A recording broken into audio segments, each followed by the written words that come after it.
Subscribe to our YouTube channel and press the bell icon to get the latest updates. संकट मोचन हनुमान जी ने भगवान राम की सेवा के लिए पूरा जीवन ब्रह्मचर्य का पालन किया और कभी भी पारिवारिक जीवन में नहीं पड़े।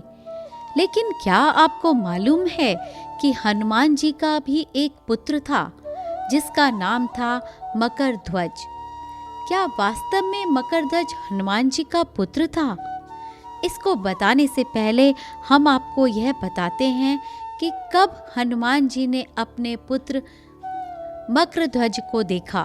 वाल्मीकि जी ने रामायण में लिखा है कि युद्ध के दौरान रावण की आज्ञा अनुसार अहिरावण राम लक्ष्मण का अपहरण करके उन्हें पातालपुरी ले गए, जिसके बाद रावण के भाई विभीषण ने यह भेद हनुमान जी के समक्ष प्रकट किया कि भगवान राम और लक्ष्मण को कहाँ ले जाया गया है।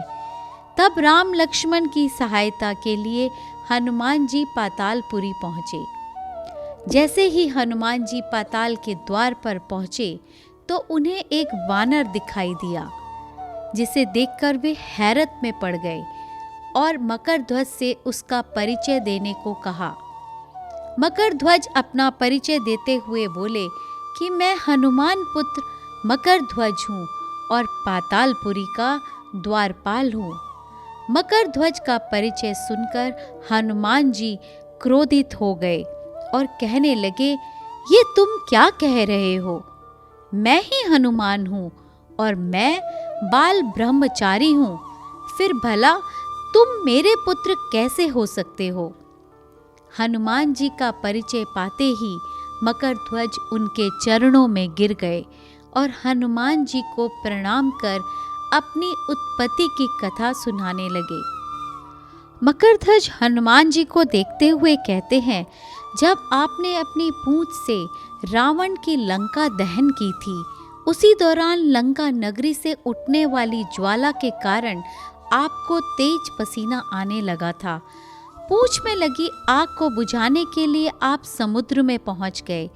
तब आपके शरीर से टपकी पसीने की बूंद को एक मछली ने अपने मुंह में ले लिया था, जिस कारण मछली गर्भवती हो गई।